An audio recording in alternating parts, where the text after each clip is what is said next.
거룩한 주일, 복된 주일입니다. 오늘도 우리를 예배 자리로 부르시는 그 부르심에 순종하며 감사와 찬미로 주 앞에 나오신 여러분들을 주의 이름으로 환영하며 축복합니다. 이 시간 하나님만이 주실 수 있는 그 은혜를 누리고 또한 평안과 평강이 여러분의 마음에 넘치기를 바랍니다. 지난 한 주 하나님은 가을 특별 저녁 기도회를 통해서 우리에게 많은 은혜를 주셨습니다. 맞죠? 이렇게 얼굴을 보니까 은혜 많이 받으신 것 같아요. 표정들이 조금 달라지신 것 같습니다. 사랑하는 여러분, 하나님이 우리에게 주신 특별한 말씀, 은혜 그리고 감동과 도전을 잘 간직하고 이것이 삶으로 이어지는 우리 모두가 되기를 바랍니다. 그래서 받은 말씀대로 살아서 변화되고 열매 맺는 우리 모두가 되기를 바랍니다. 그리고 또한 여러분이 한 주간 간절하게 기도한 모든 제목들이 그 기도의 제목들이 응답되어지는 은혜도 있기를 바랍니다. 지난 주간에 오신 강사 목사님들이 우리 교회 성도들이 교회에 모이고 또한 찬양하고 기도하는 모든 모습들을 보면서 5분이 한결같이 하신 말씀이 있습니다. 그것은 무엇인가 하면 교회가 정말 기도가 뜨겁다. 요즘 이렇게 뜨겁게 기도하는 교회 찾아보기 힘들다. 그리고 예배 때도 아이들도 함께 나오는 교회가 흔하지 않는데 대형교회는 정말 건강한 교회 같다. 이렇게 칭찬해주고 가셨습니다. 여러분이 다른 교회를 안 가보셔서 그렇지 우리 교회 좋은 교회입니다. 성령으로 뜨거운 교회이고 기도하는 교회이고 또 아이들까지 함께 예배하는 좋은 교회입니다. 여러분, 이 좋은 우리 대형교회를 믿음과 기도로 잘 지켜가는 우리 모든 성도들 되시기를 바랍니다. 이제 가을 저녁 기도를 시작으로 내일부터 이제 2주간 화장실 리모델링 공사를 시작을 합니다. 임직자들의 헌신과 또한 많은 분들의 관심과 헌금으로 이 공사를 이제 시작하게 되었습니다. 조금 불편하시더라도 교회 다른 곳에 있는 화장실을 이용해 주시고 공사가 잘 진행될 수 있도록 많은 관심과 기도를 부탁을 드립니다. 또한 다음 주에 있을 한마음 야외 예배 운동회에 함께 하셔서 은혜와 기쁨 그리고 한몸된 공동체성을 느끼는 귀한 자리가 되기를 원합니다. 사랑하는 여러분, 교회가 믿음과 또한 사랑을 하는 모든 도전에 함께 기도해 주시고 함께 동참하여 주심으로 더 큰 역사와 하나님의 풍성한 은혜를 누리는 우리 교회가 되기를 바랍니다. 주신 감동 잠시 받고 끝나는 것이 아니라 그 감동이 오랫동안 여운이 되어서 또한 우리의 삶에 잘 이어져서 기도하여 응답받고 회복을 누리는 우리 모든 성도와 우리 교회가 되시기를 바랍니다. 우리 옆에 분 가면 이렇게 인사했으면 좋겠습니다. 대형교회 좋은 교회입니다. 인사하겠습니다. 다시 한번 인사하겠습니다. 대형교회 잘 되고 있습니다. 인사하겠습니다. 대형교회 잘 되고 있습니다. 요나단은 사울이 다윗을 죽이려는 마음을 굳게 먹고 있다는 사실을 알고서 다윗과 미리 약속한 대로 가서 그 사실을 알려주었습니다. 요나단은 정한 시간에 작은 아이를 데리고 들러 나아가서 화살을 쏩니다. 그리고 아이에게 화살이 내 앞에 있지 아니하냐라고 말하면서 다윗에게 피신할 것을 알려줍니다. 그리고 계획에 없던 아이를 돌려보내고 다윗을 만나서 다시 한번 그에게 평안을 기원하고 또한 그와 함께 한 약속을 확인합니다. 다윗은 요나단에게 3번을 절하며 요나단의 친의의 감사를 표했고 요나단은 다윗에게 여호와께서 영원히 너와 나 사이 계시리라는 축복과 약속으로 이제 다윗을 떠나 보내게 됩니다. 요나단은 다윗과 한 약속 그대로 그의 아버지 사울이 다윗을 죽이려 하는 강력한 의지가 보였다는 것을 다윗에게 알려주기 위해서 아이와 함께 약속의 장소로 갑니다. 그것이 35절의 기록인데 같이 한번 읽겠습니다. 아침에 요나단이 작은 아이를 데리고 다윗과 정한 시간에 들러 나가서 그리고 다윗에게 사울 왕을 피해 도망가야 한다는 암시 신호를 다윗에게 보냅니다. 그것이 36절과 37절의 기록입니다. 요나단이 이와 같이 행동을 한 것은 아버지의 의중을 파악하고 다윗에게 알려주겠다고 한 그 약속을 신실하게 이행하기 위한 것이었습니다. 이렇게 요나단이 약속을 지킴으로 다윗은 당장 죽을 위협을 피하게 되었습니다. 요나단은 다윗을 왕으로 세우려는 하나님의 뜻을 위해서 자기 아버지를 배신하는 길을 선택을 했습니다. 그리고 다윗에게 한 약속을 지켰습니다. 어쩌면 요나단이 가족을 버리고 하나님의 뜻을 이루기 위해서 그 일에 그가 지금 헌신을 하고 있는 것입니다. 일어난 요나단의 모습을 보면 저는 마태복음에 기록되어 있는 예수님의 말씀이 생각납니다.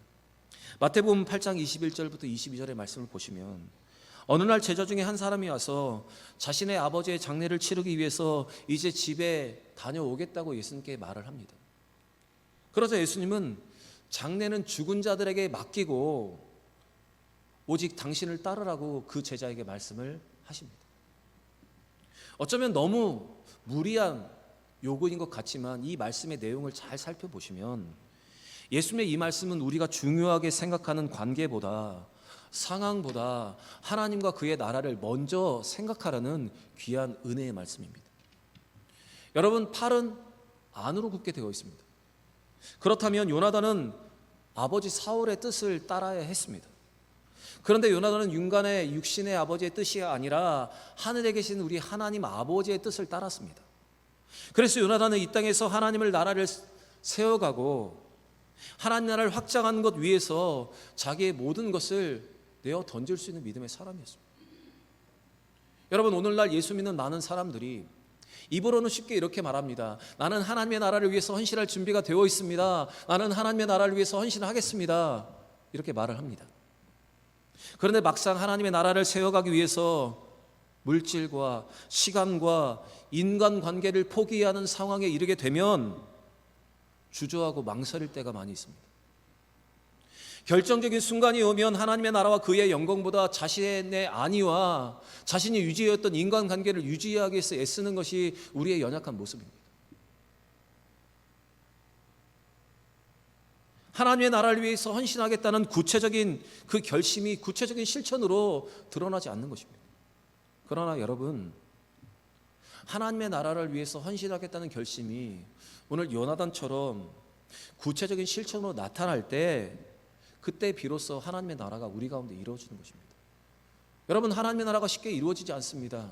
우리의 헌신, 우리의 수고, 우리의 결단을 통해서 하나님의 나라가 이루어지는 것입니다.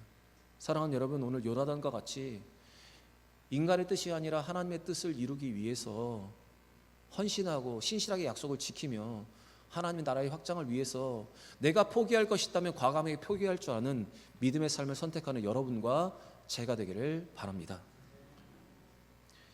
사도행전 14장 22절의 말씀을 보시면 이렇게 기록되어 있습니다. 내가 이새의 아들 다윗을 만나니 내 마음에 맞는 사람이라 내 뜻을 다 이루리라 하시니라. 하나님은 다윗을 자기의 마음에 맞는 사람이라고 말씀하셨습니다. 그렇다면 다윗은 하나님의 마음에 맞는 사람이라는 평가가 있는데 사실 요나단에 대한 성경의 평가는 기록되어 있지 않습니다. 그래서 제가 이 부분을 한번 곰곰이 생각해 보았습니다. 그런데 다윗과 요나단이 마음이 합했다, 성경이 기록하고 있습니다. 다윗과 요나단은 마음이 합한 자였고 같은 하나님을 믿고 하나님께 믿음으로 도전하는 자였습니다. 그렇다면 저는 이 요나단과 다윗이 합한 자라고 저는 생각을 합니다. 그렇다면 하나님께서 성경에 기록되어 있지 않지만 하나님의 요나단을 바라볼 때 어쩌면 다윗에게 말씀하셨던 것처럼 이 요나단도 하나님의 마음에 맞는 사람이라 저는 하나님께서 이렇게 평가하실 것 같습니다. 여러분, 오늘도 하나님의 뜻을 따라서 자기의 것을 포기하는 자들을 통해서 우리 하나님은 하나님의 나라를 이루시고 그런 자들을 하나님의 마음에 맞는 자라고 말씀을 하십니다. 여러분, 요나단과 같이 하나님의 뜻을 따라서 다윗과의 약속을 신실하게 이행한 것처럼 하나님의 뜻대로 살아가는 여러분과 제가 되기를 바랍니다. 그리고 하나님의 나라와 그의 뜻이 우리의 삶의 어떤 것보다도 우선순위가 될 수 있는 여러분과 제가 되기를 바랍니다. 요나단은 데리고 왔던 어린 시종에게 자기의 무기를 주고 그를 성으로 돌려보냅니다. 그리고 무장하지 않은 채 다윗과 대면을 합니다. 사실 이것은 다윗과 약속한 것이 아니라 계획에 없었던 일이었습니다. 우리 40절 말씀 같이 한번 읽겠습니다. 요나단이 그의 무기를 아이에게 주며 이르되 이것을 가지고 성읍으로 가라 하니. 그런데 여기서 요나단 행동을 자세하게 보시면 지금 요나단은 무장을 해제하고 다윗을 만나고 있습니다. 이것은 다윗이 안심하고 자기를 만날 수 있도록 다윗을 배려한 것입니다.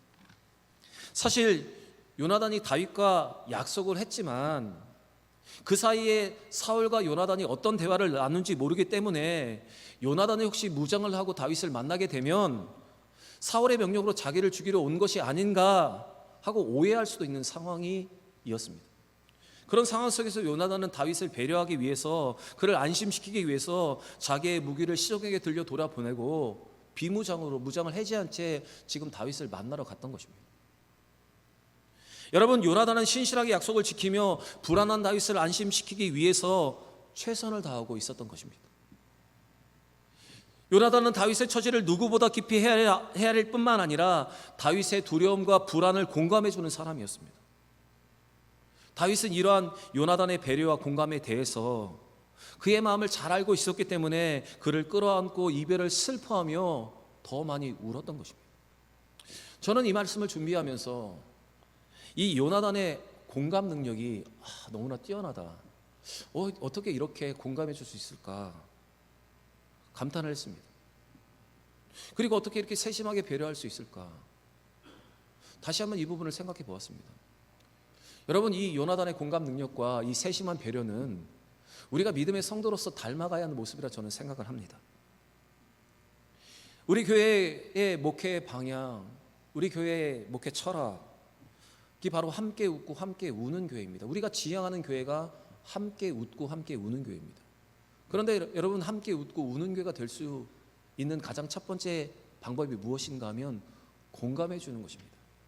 슬픔을 같이 공감해 주고 기쁨을 같이 공감해 줄 때 함께 우는 교회가 되는 것입니다.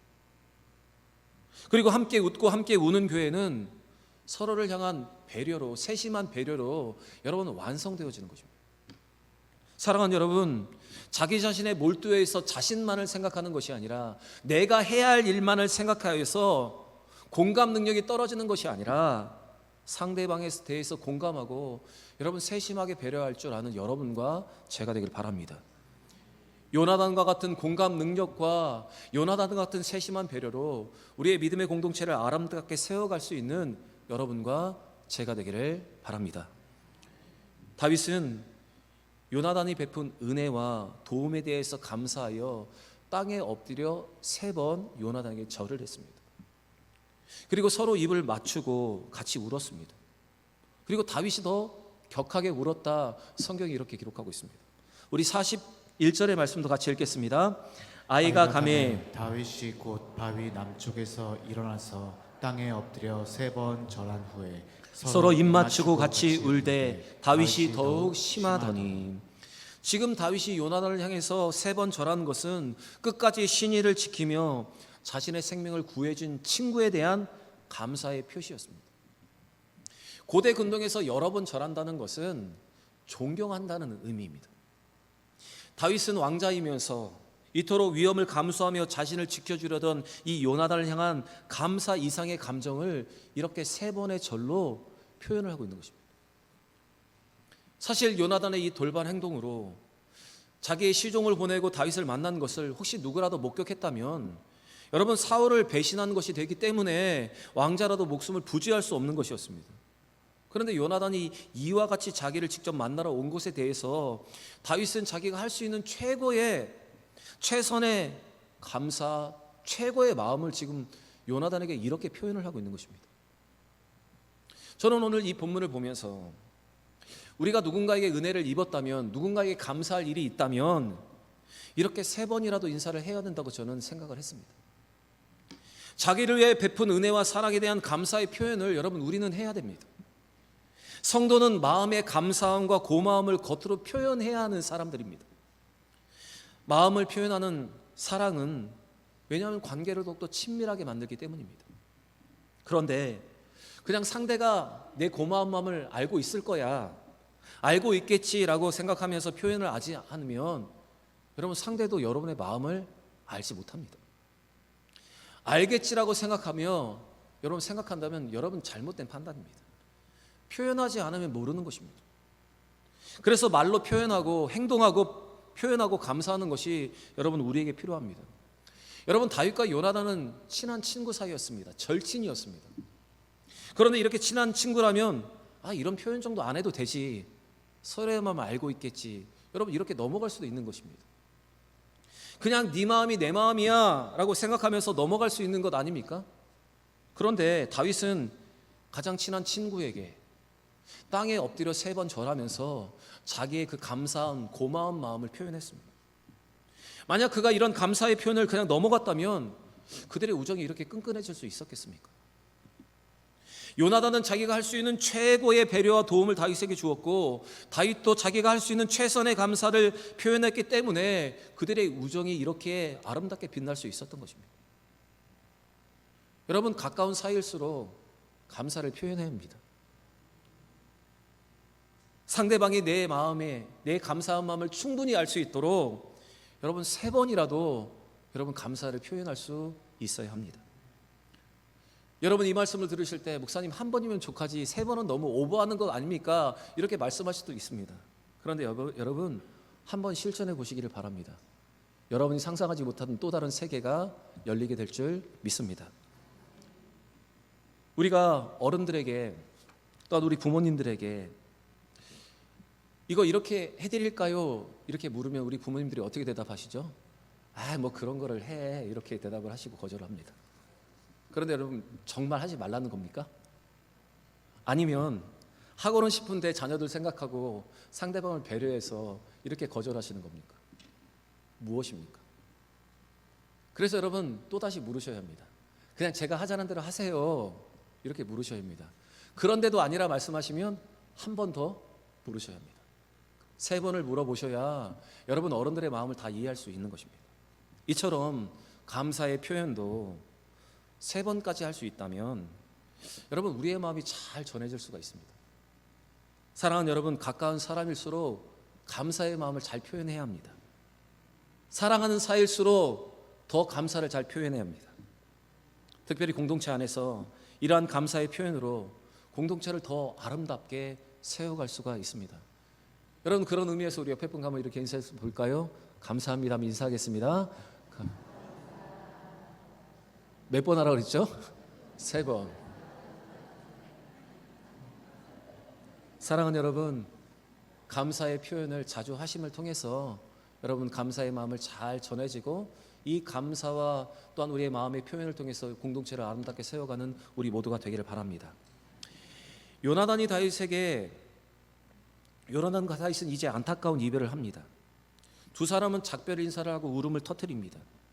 그런데 다윗이 더 격하게 울었습니다. 이렇게 우는 다윗을 향해서 요나단은 다윗에게 이렇게 축복의 말을 합니다. 평안히 가라.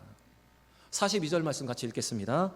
요나단이 다윗에게 이르되 평안히 가라. 우리 두 사람이 여호와의 이름으로 맹세하여 이르기를 여호와께서 영원히 나와 너 사이에 계시고 내 자손과 내 자손 사이에 계시리라 하였느니라 하니, 다윗이 일어나 떠나고 요나단은 성읍으로 들어가니라. 여러분, 여기에서 요나단이 다윗에게 뭐라고 말합니까? 평안히 가라, 이렇게 인사를 합니다. 기원을 해줍니다. 히브리 원문으로 평안은 우리가 알고 있듯이 샬롬입니다. 이 샬롬은 전쟁이 없고 안전한 상태를 의미합니다. 요나단 다윗에게 이 평안을 그에게 기원해 주었습니다. 그런데 이후의 말씀을 잘 보시면 요나단은 평안의 근원이 하나님께 있음을 그는 믿었습니다. 사람은 평안을 기원하지만 그 평안은 하나님만이 줄 수 있는 것이라는 확신이 이 요나단에게 있었습니다. 그래서 그는 다시 말합니다. 여호와께서 영원히 너와 나 사이에 계시고 내 자손과 내 자손 사이에 계시리라. 요나단의 이 말은 결국 우리가 누릴 수 있는 평안은 하나님만이 줄 수 있다는 것을 우리에게 알려주고 있는 것입니다. 우리가 평안을 하나님께 기도로 구하고 다른 사람에게 평안을 기원하지만 이 평안은 하나님만이 우리에게 주실 수 있다는 것입니다. 요한복음 14장 27절의 말씀을 보시면 예수님께서는 제자들에게 이렇게 말씀하셨습니다. 평안을 너에게 끼치노니 곧 나의 평안을 너에게 주노라. 내가 너에게 주는 것은 세상이 주는 것과 같지 아니하니라. 너희는 마음에 근심하지도 말고 두려워하지도 말라. 여러분, 우리가 평안을 구하고 또 다른 사람에게 평안을 기원하지만 그 평안은 예수 그리스도 안에서 하나님만이 우리에게 주실 수 있는 것입니다. 여러분, 예수 안에서 하나님이 우리에게 주시는 평안은 세상이 주는 평안과 차원이 다른 것입니다.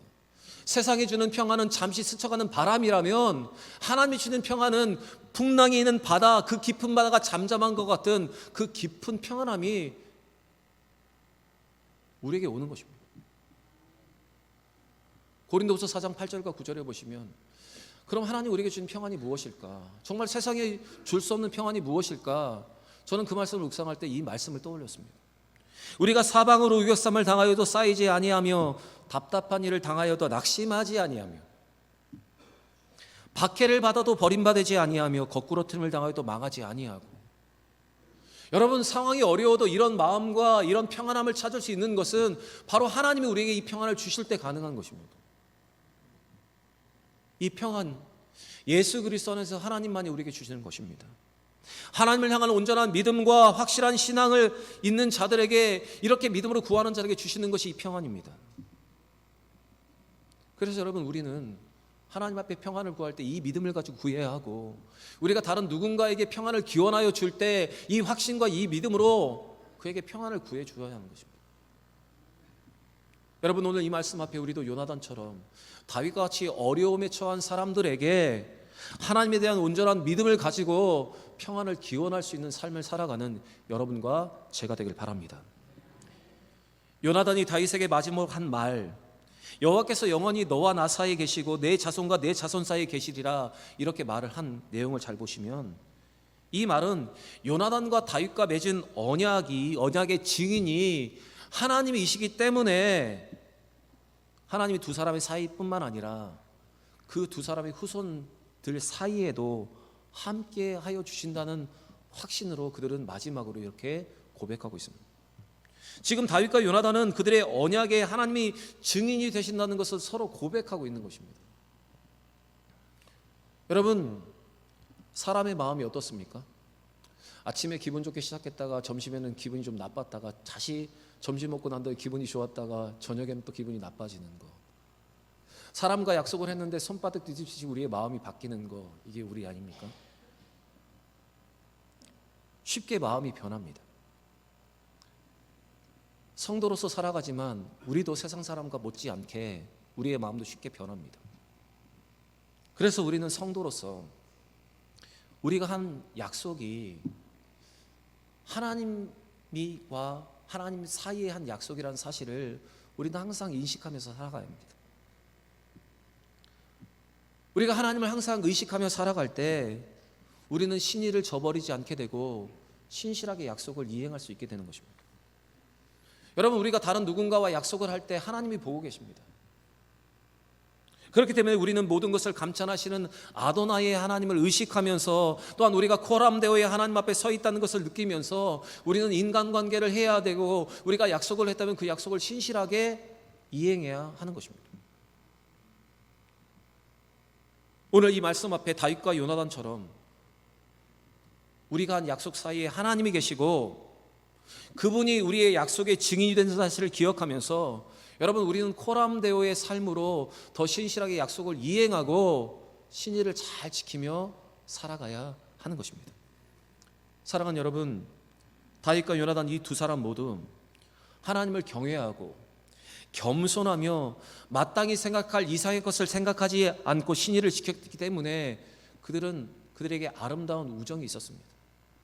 아름다운 우정이 가능했습니다. 그런데 반대로 관계가 깨어지고 신의가 사라지고 도덕성이 무너지고 정의가 굽어진다면 그것은 우리의 마음에 하나님보다 더 중요한 것이 있고, 우리의 마음에 하나님보다 더 의지하는 것이 있고, 우리의 마음에 하나님보다 더 두려워하는 것이 있기 때문에 그렇습니다. 만약 이와 같은 연약함이 우리 가운데 있다면 하나님 앞에 약속을 이행하고 우리의 약속 가운데 하나님이 증인되시다는 사실을 기억하고, 여러분, 신의를 잘 지키고 신실하게 약속을 이행할 수 있는 여러분과 제가 되기를 바랍니다. 그리고 주신 말씀 그대로 요나단과 같은 공감과 배려로 사람을 세우고 공동체를 아름답게 만들어가는 우리 모든 성도들 되시기를 바랍니다. 여러분, 하나님은 한 주간 우리에게 은혜를 주셨습니다. 그런데 그 받은 은혜, 그러니까 받은 은혜로만 그치는 것이 아니라 그 받은 은혜가 있고 하나님 우리에게 도전을 주셨다면 사랑하는 여러분 믿음으로 실천해 보시기를 바랍니다. 그때 하나님의 귀한 역사가 우리의 삶 가운데 일어납니다. 공감과 배려, 결단과 헌신, 또한 하나님의 것을 온전하게 구별해 드림을 통해서 하나님의 귀한 역사와 은혜를 풍성하게 누리는 우리 모든 성도들 되시기를 바랍니다. 한 주간의 은혜가, 또한 오늘 주신 이 말씀의 은혜가 우리의 삶의 여운이 되어서 우리의 삶을 변화시키고 삶의 열매를 맺는 귀한 씨앗이 되길 우리 구주 예수 그리스도의 이름으로 간절히 축원합니다.